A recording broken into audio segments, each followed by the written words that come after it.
Acts of God Today video sermon summary. We started our sermon for Acts chapter 11, verses 19 to 30 with this Canadian statistic that in the next 10 years, 9,000 churches across Canada would close their doors and be sold. There's one major mainline denomination in Canada that was closing over 300 churches a year in 2019. And my sense would be that the pandemic hasn't slowed those statistics down, but in fact has sped them up.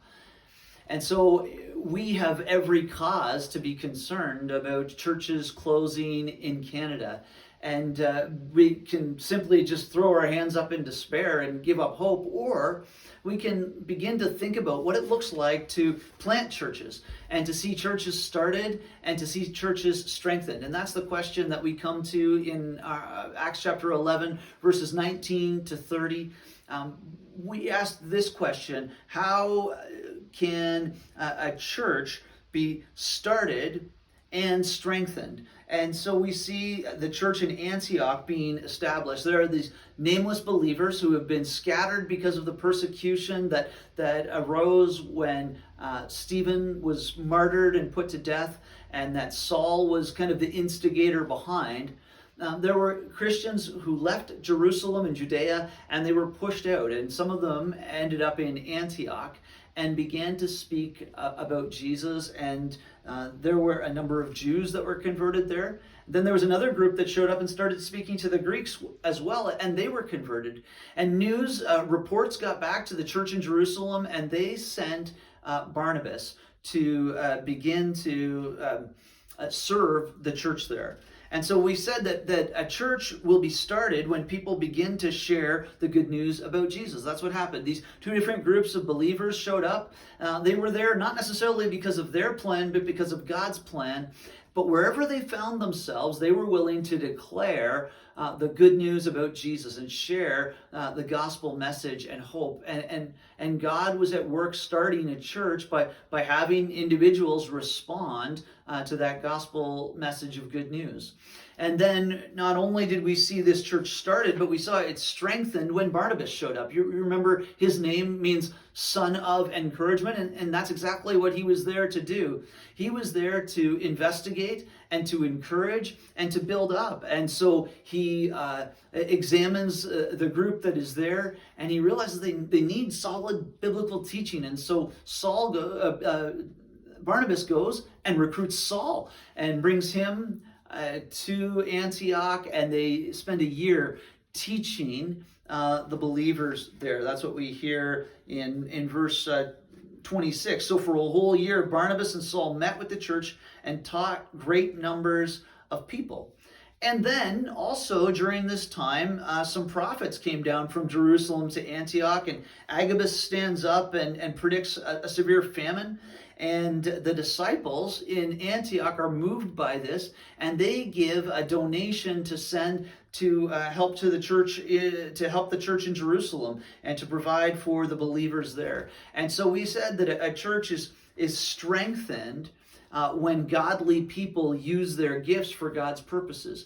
And we see all kinds of gifts, spiritual gifts, given by God being used here. There's the gift of prophecy. There's the gift of teaching. There's the gift of encouragement. There's the gift of generosity.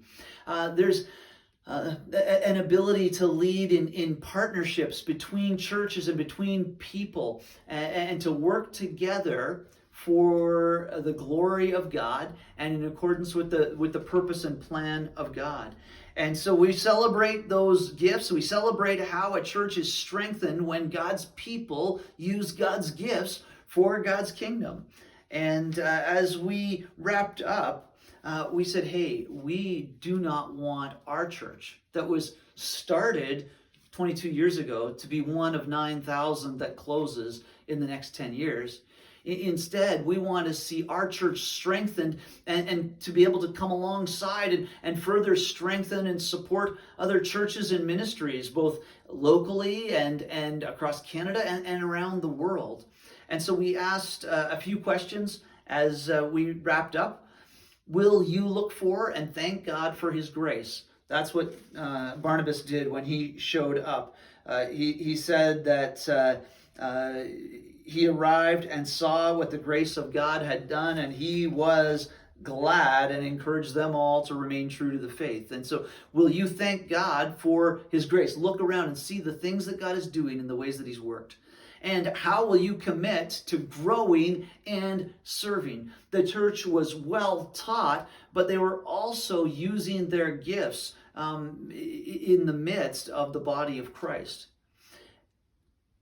How, will you pray for our partnerships? We have lots of unique and strategic partners that we highlighted in our service, from local ministries like Youth Unlimited and the Pregnancy Care Center to ministries of planting churches and connections with our denomination across this country. And then not only that, but also we have some strategic mission partnerships around the world with organizations that are working in specific places or literally in many places, but they're bringing the presence and message and hope of the gospel. And so will you pray for our partnerships?